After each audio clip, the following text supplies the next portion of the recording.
Good morning, Joe. Good morning, Christian.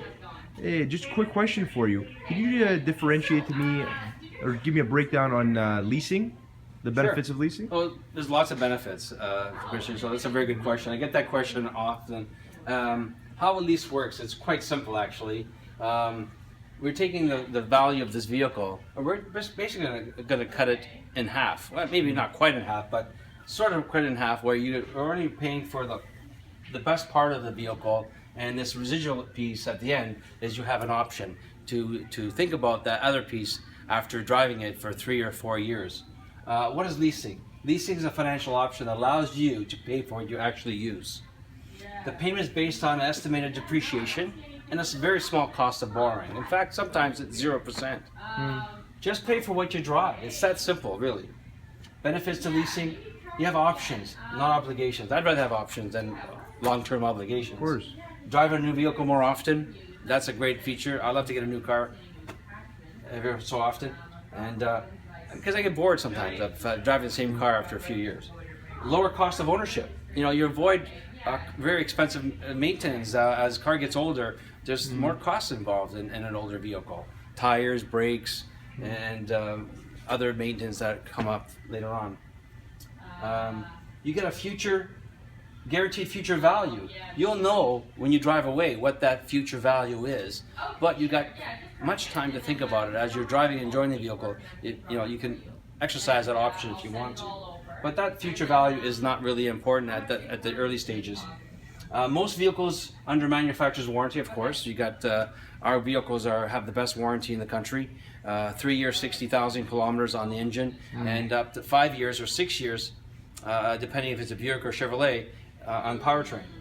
Avoid negative equity, and that's a thing that usually gets customers into trouble when they're negative equity, when they're financing, because they're financing the whole vehicle and the taxes, so they owe more money. When you're leasing, you don't owe as much money. You don't owe as much taxes.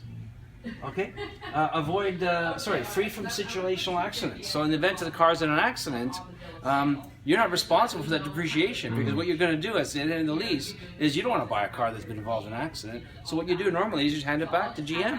You have to record it, of course, and they'll take it to the auction. And unfortunately, they either make or lose money. Great to know. No trade hassles. Who wants that? Trying to find somebody to buy your car, and it's not always easy. Tax savings and deferral, that's my favorite.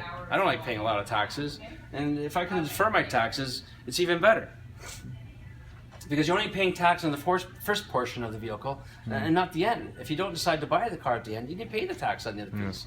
So you're only paying your tax a little bit at a time as you go, and then if you do decide to buy the other piece, then you pay it.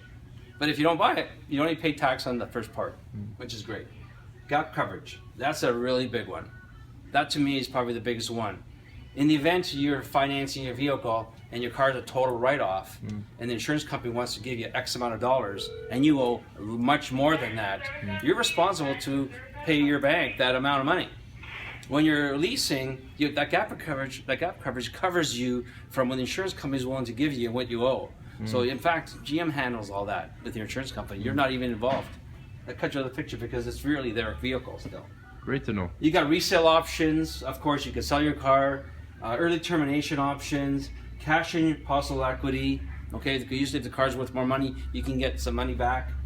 Equity can be carried forward, or you can put it in your pocket and do zero down again on your next lease.